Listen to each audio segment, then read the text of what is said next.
Hey guys, it's Rob. 256 days until I turn 30, and ugh, it's just one of those, you know? Up 2.3 pounds.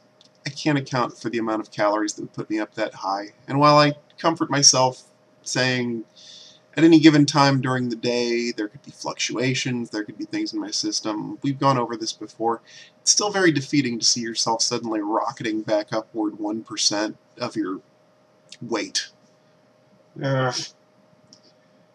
and on top of all that, it's been a fairly unproductive period of time creatively. Not for lack of trying, mind you, for the opposite problem. I want to work on all of the things.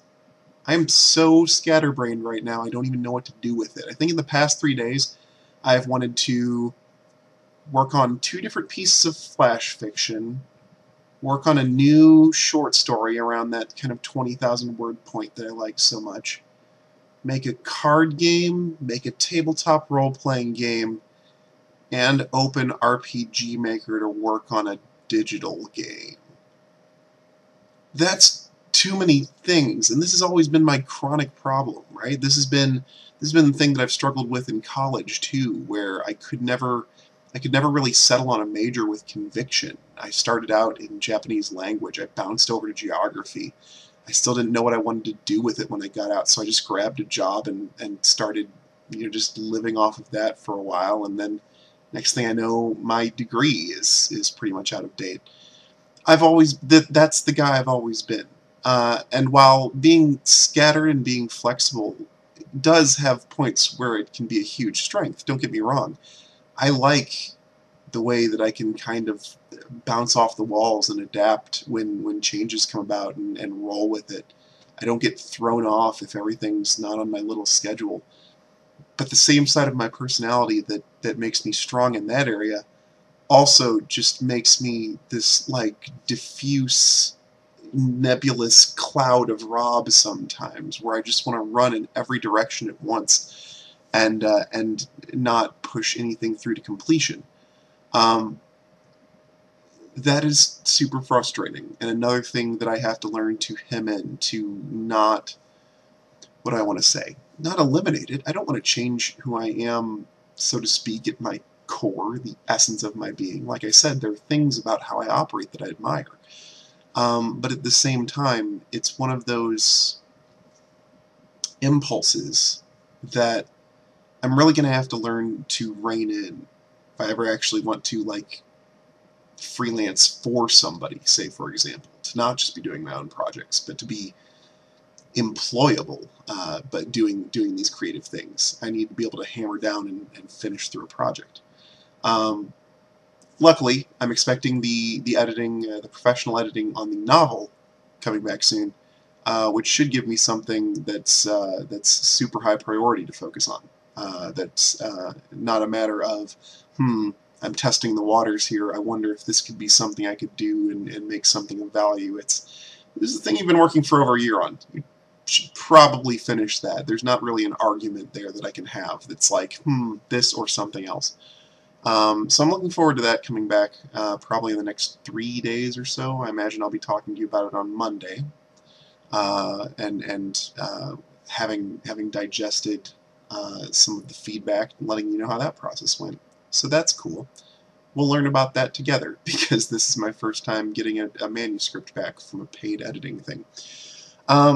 But yeah, I am in every direction. And even to the point where I'm doing the bad thing where I don't write it down. I just, like, turn the same thought over in my head over and over and over again. I think top priority for processing this is actually just writing it down. That helps me so much, because then my brain is like, okay, I can let that go, it's saved. So if I ever come back to it, if I ever want to come back to it, I can look here and pick up where I left off. But if I don't write, then my brain's just like, oh man, you just gotta, don't drop this one. Like, don't, like it's some kind of thought potato, like a hot potato. I liked how that rolled off the tongue. So I'm gonna try to organize my thought potatoes. Man, The name of this episode was going to be Scatterbrain, but I think it's going to be Thought Potato now. And I'm going to try to get something done. One thing I am going to do is embrace my nocturnal nature at this time. I've been staying up till 3 or 4 in the morning anyway, so what the hey? Why don't I be productive from like midnight to 3 in the morning instead of pitching it, chucking it and saying, oh, it's too late to be productive. Well, why don't I just sleep till 11 and work by night and go with it? There's no one stopping me. I'm the master of my own destiny, even if sometimes I am mastering whatever vessel I'm chasing that destiny in straight toward a cliffside is what it sometimes feels like. But yeah, that's the state I'm in right now. If I seem a little like intense and I'm like all eyebrows up here, I can feel it. I need to work on it. I'm going a mile a minute up top here, so I'm going to get to work on things over around in this seat. I'm going to get to work on them. I anticipate the normal streaming schedule over the weekend, Saturday, 10 a.m. U.S. Central, Sims 3.